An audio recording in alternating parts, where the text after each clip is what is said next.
J'appelle maintenant Jérémy Bauroy, président du Conseil national consultatif des personnes handicapées.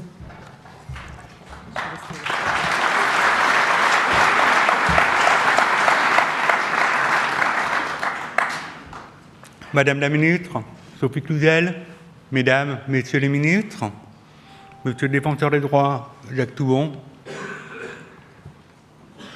c'est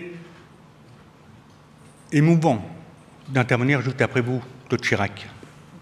J'étais présent dans cette même salle il y a exactement 15 ans, le 8 février 2005, lorsque, avec certains d'entre vous, j'avais répondu à l'appel de votre père, président de la République, au moment de la promulgation de la loi du 11 février 2005. Quelques mois plus tard, en juin 2005, nous nous retrouvions une nouvelle fois pour l'installation de la HAD, la Haute Autorité de lutte contre les discriminations. Nous savons ici tout ce que nous devons à Jacques Chirac et à son engagement constant tout au long de sa vie politique pour l'émancipation des personnes handicapées. Merci. Au moment où l'on me confie la mission d'animer et de représenter le Conseil national consultatif des personnes handicapées, cette loi du 11 février 2005 peut et doit rester notre part. D'abord, pour la définition qu'elle apporte du handicap, et qui est la combinaison de deux facteurs. La déficience de la personne et son environnement qui n'est pas adapté.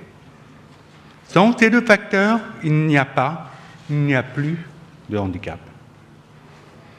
Cette définition pointe donc clairement les responsabilités des uns et des autres dans notre société pour que nous supprimions ou réduisions autant que possible les situations de handicap que nous rencontrons au quotidien. Ensuite, pour ce qui découle de cette définition, c'est-à-dire les deux piliers de notre action pour parvenir à une égalité réelle et citoyenne, l'accessibilité collective et la conception universelle, d'une part, la compensation individuelle des conséquences du handicap, d'autre part. En 2020, pouvons-nous dire que la loi a tenu toutes ses promesses? Pas encore. Est-ce qu'un mouvement s'est engagé dans notre pays depuis 2005? C'est indéniable. La société tout entière s'est-elle emparée du sujet, des sujets du handicap? Nous n'avons pas visiblement encore tout essayé, puisque tout le monde n'y trouve pas son compte. Nous ne sommes pas partout au rendez-vous de l'accessibilité. La compensation du handicap entraîne encore de très lourds restes à charge. L'égalité de traitement sur tout le territoire est encore un vœu pieux. L'école de la République laisse encore de nombreux jeunes sur le bord du chemin. L'accès aux études de son choix et la réussite relèvent encore d'un insurmontable parcours du combattant. L'emploi des actifs autrement capables est encore un des principaux motifs de réclamation pour discrimination relevée par le défenseur des droits. L'accès aux services de communication publique en ligne est loin d'être une évidence pour tous les usagers, quelles que soient leurs contraintes. Le tableau est-il si négatif? Loin de là. De nombreux acteurs, des secteurs professionnels entiers se sont engagés et ont pris leurs responsabilités. Les résultats, les premiers sont là, se voient, les barrières se lèvent peu à peu. Nous sommes davantage visibles, les médias s'intéressent de plus en plus à nos sujets, nous le voyons depuis quelques jours notamment avec la couverture exceptionnelle de cette conférence nationale du handicap. Une autre évolution dont je me réjouis est l'implication croissante d'autres instances et d'autres organes de notre République.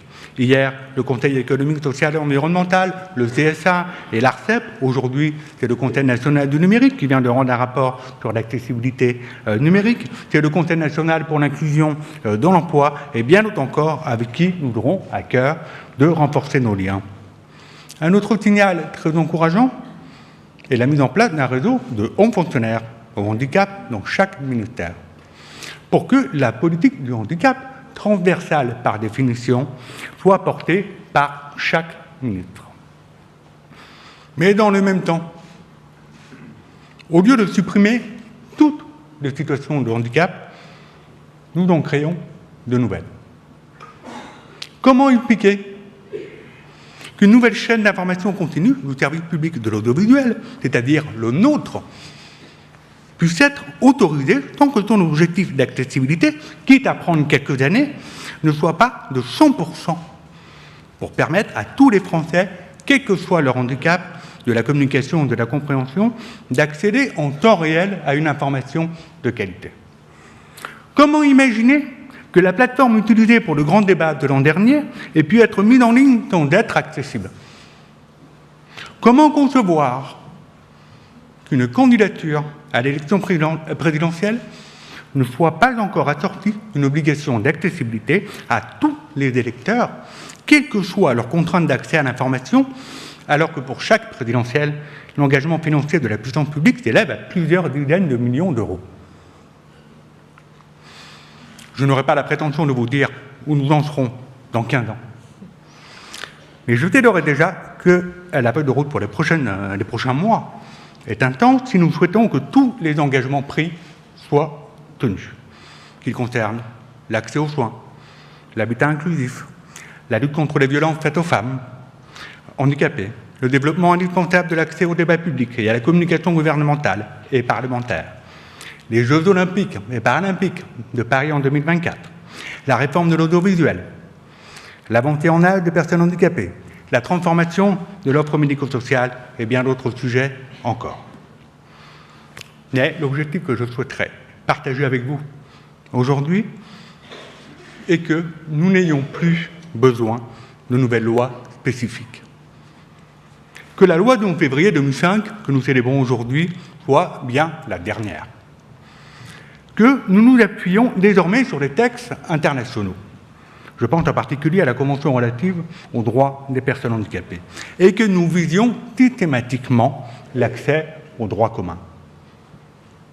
Pour cela, partons du principe qu'a priori, chaque projet de loi est une opportunité de réduire ou de supprimer des situations de handicap et entendons-nous sur les moyens d'y parvenir. Appuyons-nous autant que possible sur notre expertise, telle que nous partageons au Conseil national consultatif des personnes handicapées, telle qui est aussi disponible dans les associations, et je leur rends hommage ici, et dans les territoires, pour co-construire ensemble ces politiques publiques. Je vous propose donc de partager avec nous un peu le crayon pour que nous décrivions ensemble la suite de l'histoire pour les prochains mois et les 15 prochaines années. Je vous remercie.